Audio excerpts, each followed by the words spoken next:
I couldn't care less how I am remembered. My people pray to the dragon gods for their answers. I don't have that luxury.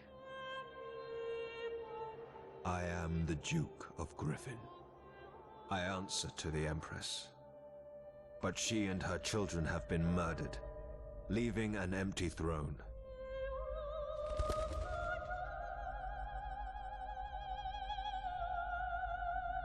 And when men are left to make decisions meant for gods, the only answer is war.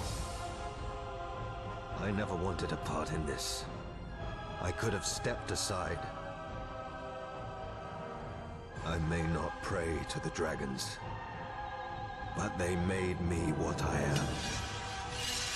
A griffin never kneels to the wills of lesser men.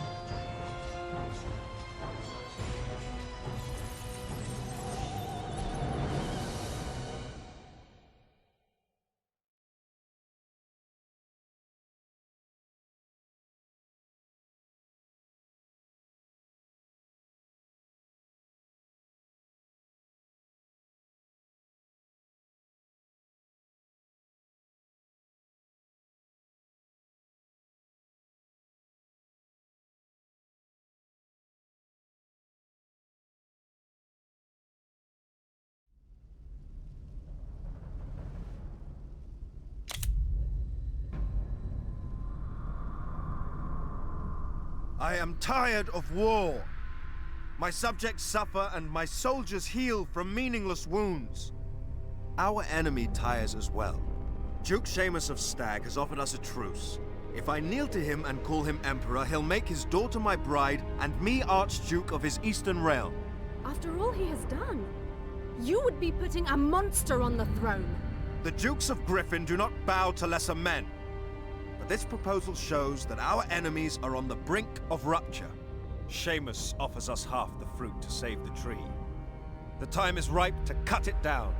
The time is ripe to dismantle the Empire into kingdoms. I am going home. I will fight no more. By Elrath, This is a Ivan, dangerous I path traveled upon here. War is won on battlefield. Could have sent a message. Not in By castle. the 7 dragons. Is this how it all ends? Ivan, son of Griffin, you did not call forth your 6 most trusted advisors to simply give us orders for retreat. I am not running. I shall found a kingdom. Let him keep his severed empire and rule over the rubble. Foolish man! No sooner his strength reclaimed, he or his sons will come riding down upon us. Duke Ivan, we have stood beside you all these years. Listen to our counsel one last time before making your decision. I see only bloodshed in our future. To see Ashan's future, you must look at Ashan's past. I have a story I would share with you. One of impossible choices and brave decisions. That's a marvelous idea, Murizel. Let us each tell you a story, Duke Ivan. Consult the past, and then make your decision. I will hear a few stories. I owe you all as much. If you want me to continue this war, your story better have a sweet ending.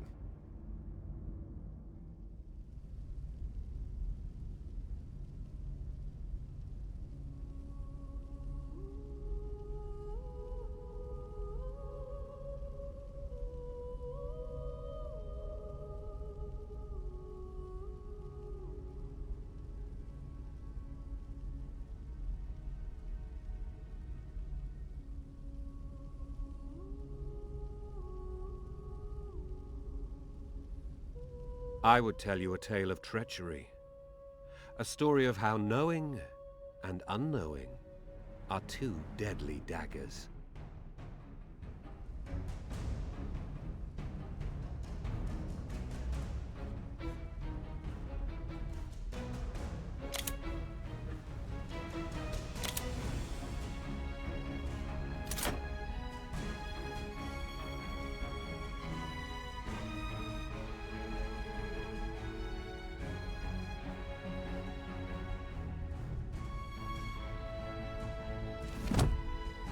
We'll all listen to you. Stories, like blades, have to be balanced and honed. You must remember it is almost as easy to cut yourself as your target if you are not careful. Back to riddles. If all talked like council, nothing would get done. Words, my friend, can be the deadliest weapon. A carefully placed whisper here, or a loose tongue at the right table. Wars can be won and lost with the true victor never even landing a blow. Such as the Blades of Erebos? Very good, my lord. But the Blades were never afraid of getting their hands dirty when needed. I would hear more of them than the rumors that swirl in fireside tales. Tell me the truth of them, Jorgen. Well, as we are learning from history, or what passes for it in some places, let me tell you of the Blades of Erebos. 575, a fine year for fine wines, though the Aegean Peninsula is not particularly known for its grapes. But it was there and then that the Blade's existence came to light.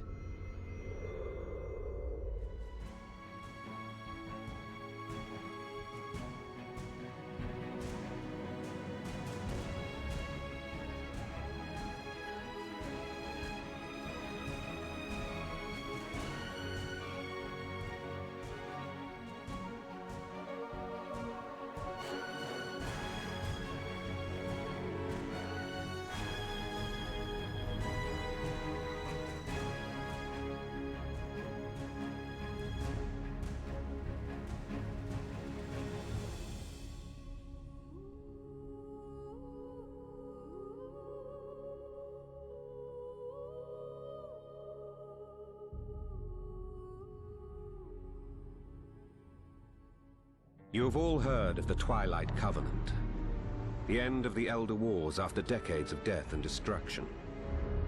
But Erebos, the master of assassins, believed only in shadow and conflict. The Faceless knew they could not contain him, for Erebos was with death, as a drunk is to wine, so they sealed him away forever. Or so they thought. With freedom, Erebos needed like-minded souls on his quest for vengeance, and the elf Salvin's pain called to him. So Erebos took him and his two disciples, Vieron and Malwen. Malwen was as a daughter to Salvin, and it's true, she thought she was of his blood, while Vieron was hungry with a fanaticism born from youth, a more than willing disciple to the cause. With these disparate souls were forged the Blades of Erebos. There is much work to be done, and I fear we are too few. Seek out Adjit of the Black Fang. The Thieves' Guild will profit greatly from our work here. So it's only right they share the burden of labor. Brother, you would have everyone at each other's throats. Why risk our own people when others can so easily be persuaded to do our bidding without a mention of us on their lips? These are lessons you two should learn well. Now, we have much to discuss. We find ourselves amongst an abundance of unenlightened foes. Orcs, wizards, and elves all